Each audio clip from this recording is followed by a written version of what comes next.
श्री शिवाय नमस्तुभ्यम। हम सबको पता है कि पितृपक्ष में पड़ने वाली जो प्रदोष का दिन है वो आ गया है। बहुत सारे कैलेंडर में 29 सितंबर को है और बहुत सारे कैलेंडर में 30 सितंबर को है। आपके यहाँ जिस कैलेंडर में 29 हो तो आप ये उपाय 29 को करना, जिसके यहाँ 30 हो तो आप 30 को करना, ठीक है ना। और अगर आप अपनी फैमिली को लेके बहुत चिंतित रहते हो, बहुत परेशान रहते हो, घर में खुशियाँ चाहते हो, तो बस आपको एक पितृ निवारण दीपक प्रदोष का आज रात में अपने घर पे लगाना होगा, जिससे आप पे घर से जो पितृदोष की समस्या होगी वो हमेशा के लिए खत्म जरूर हो जाएगी ना। बहुत ही इजी सा, बहुत आसान सा उपाय है, तो करने की पूरी कोशिश करिएगा जितने भी लोग इस वीडियो को देख रहे हैं ना। मन है तो आप इस उपाय को आज कर सकते हैं यानी 29 को, या फिर मन है तो आप इस उपाय को कल भी कर सकते हैं, कोई इशू नहीं है, कोई दिक्कत नहीं, ठीक है ना। चलो समझने की कोशिश करते हैं।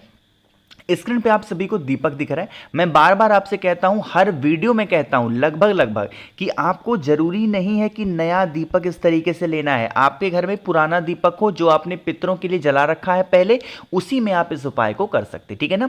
बहुत ध्यान से समझिएगा। स्क्रीन पे जो आपको दीपक दिख रहा है, दीपक के लिए घी कौन सा लोगे, आपको गौ माता का होगा। और गौ माता का घी इस टाइम पे मैं सभी को भेज रहा हूं, नंबर बता रखा है, पता होगा। घी डालेंगे और हमेशा कौन सी बत्ती लगाएंगे, लंबी बत्ती का। इतनी बात तो सबको अब याद हो गई होगी। लेकिन हर दिन जब दीपक हम लगाते हैं तो उस दीपक को लगाने का जो तरीका होता है, नियम है, वो चेंज होता है। स्क्रीन पे आपको बेलपत्र दिख रही है, ठीक है ना। कितनी, मात्र एक बेलपत्र लेना, कहीं से भी घर में आपके रखी हो, नई हो, पुरानी हो, कैसे भी एक बेलपत्र लेना। फिर आपको एक कमल गट्टा लेना है। यहां पे तो भले कमल गट्टे की माला लिखी है, बट आपको मात्र एक कमल गट्टा लेना है, इससे ज्यादा मत लेना। आपके घर में जो भी स्थान है जहां पे पीने के लिए आप पानी रखते हो, चाहे वो मटका हो, चाहे वो परिंदा हो, चाहे वो आरओ हो, उस स्थान पे जाना। सबसे पहला काम करेंगे, जो मैंने आपको बेलपत्र दिखाया, आप अपने घर के उस आरओ के पास में उस बेलपत्र को कुछ इस प्रकार से रखेंगे, जिसकी जो पत्ती होगी वो आरओ के साइड होगी और डंडी का पोर्शन आपकी तरफ होगा। मेरी बात समझ में आई। उसके बाद में क्या करेंगे, आपको इस बेलपत्र के ऊपर जो दीपक है, उस दीपक को आपको रखना होगा। दीपक कौन सी बत्ती का है, लंबी बत्ती का। डाला आपने क्या है, घी डाला है। अब आपको क्या करना है, इस दीपक को प्रज्वलित करना है। दीपक किसके लिए है, पितृ निवारण प्रदोष दीपक इसका नाम है। तो आपको इस दीपक को किसके नाम से जलाना है, पितृ देवता के नाम से। क्या नाम है उनका, आर्यमन। समझ रहे हो मेरी बात को। आप कहोगे भैया कमल गट्टा आपने बताया हो, उसका हम क्या करेंगे। जो दीपक हम पितृ पक्ष पे पितृ निवारण के लिए लगाते हैं, उस जलते हुए दीपक के अंदर अगर हम एक कमल गट्टा डाल देते हैं, तो अगर जो भी दुविधा हमारे घर में आती है या आने वाली होती है, वो दुविधा हमारे घर से हमेशा के लिए दूर जरूर चली जाती है, ठीक है ना। अब यहाँ पे एक नियम समझेंगे। कुछ लोग कहेंगे भैया जब ये दीपक ठंडा हो जाए, बुझ जाए, तो जो एक कमल गट्टा हमने डाल रखा है, उस एक कमल गट्टे का और जो बेलपत्र है, बाद में हम उसका क्या करेंगे। तो कमल गट्टे को भी उठाना और बेलपत्र को भी उठाना। आप इसको लेके जाएंगे। 3 वृक्ष मैंने आपको बता रखे हैं। एक तो है पीपल का पेड़, एक तो है मैंने बरगद का पेड़, और तीसरा वृक्ष कौन सा है, बेल का पेड़। इन तीनों पेड़ों में से किसी भी एक पेड़ के नीचे इन दोनों चीजों को पितृ देवता आर्यमन के नाम से रख के चले आना। पितृ दोष आपके घर से हमेशा, मतलब जो पितृ की वजह से प्रॉब्लम हो रही होगी, वो दोष आपके घर से हमेशा के लिए दूर जरूर हो जाएगा, ठीक है ना। इजी सा, आसान सा उपाय था, आप सभी लोग अपने घर पे आज कर सकते हो, ठीक।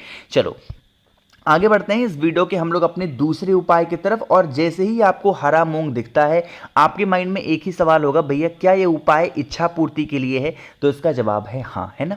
क्या करना है, बहुत ध्यान से समझिएगा।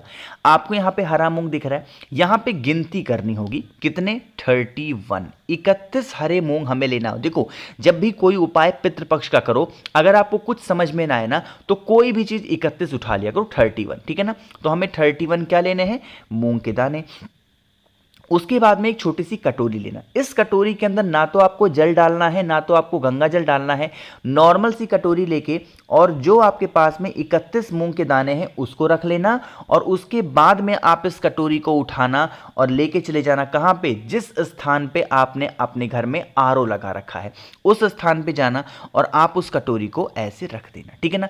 रखने के बाद में हाथ जोड़ के विनती करना अपने पितरों से। यहाँ पे ध्यान रखिएगा, हम यह उपाय इच्छा पूर्ति का पितृपक्ष के समय पे कर रहे हैं, इसलिए अपने पितरों को खुश करने के लिए आप जब प्रार्थना करोगे तो आप अपना चेहरा कौन सी दिशा में रखोगे? साउथ डायरेक्शन, यानी कि दक्षिण दिशा। दक्षिण दिशा की तरफ खड़े होकर के आप प्रार्थना कर लेना। इस कटोरी को, मूंग की कटोरी को रात भर वहीं का वहीं पड़ा रखे रहना, ढक करके छोड़ देना। अगले दिन पड़ जाएगा कौन सा दिन? सोमवार का या फिर मंगलवार का।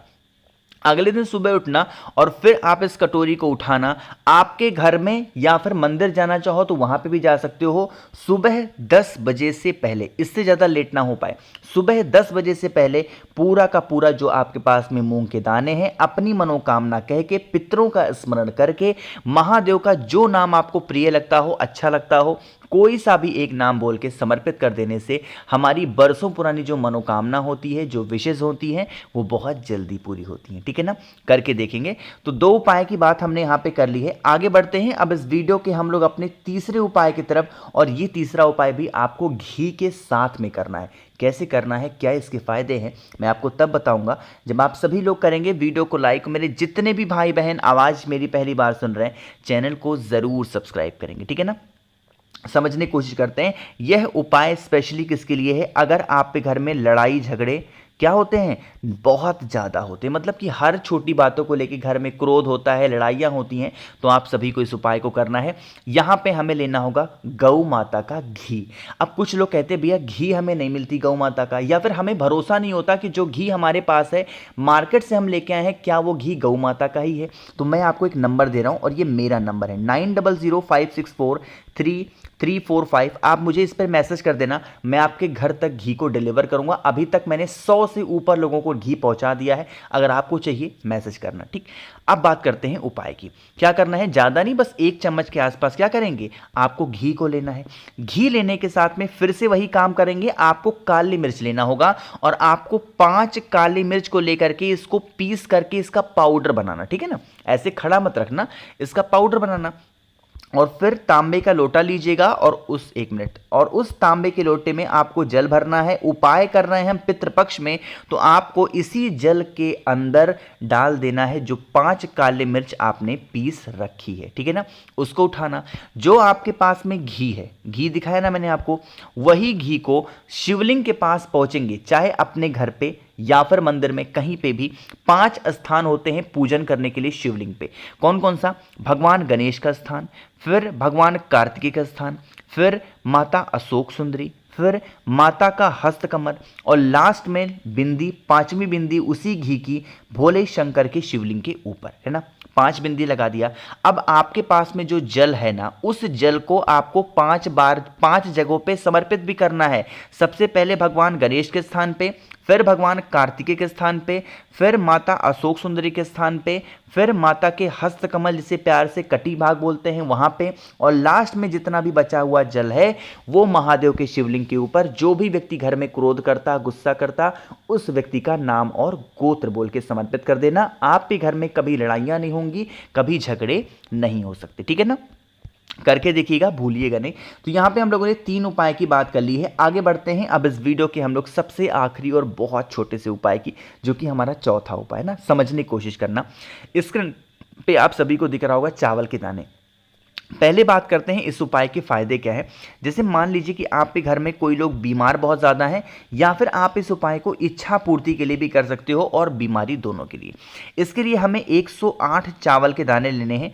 वो चावल का दाना कहीं से खंडित ना हो, टूटा हुआ नहीं होना चाहिए। ठीक है ना, ले लिया। लेने के बाद में फिर हमें ज़रूरत पड़ेगी एक बेलपत्र की, और बेलपत्र भी कहीं से कटी फिटी ना हो। एक छोटी सी कटोरी लेना। इस कटोरी में 2 काम करना। पहला काम, जो आपने बेलपत्र लिया है उस बेलपत्र को इस कटोरी के अंदर कुछ इस प्रकार रखोगे, और जो आपने 108 चावल के दाने लिए हैं उन 108 चावल के दाने को इसी बेलपत्र के ऊपर आपको रख देना। उसके बाद में इस कटोरी को उठाना, आपके घर में फिर वही काम करना है, जहां पे आरओ लगा हो, मटका है, परिंदा है, वहां पे रख करके पूरी रात छोड़ देना।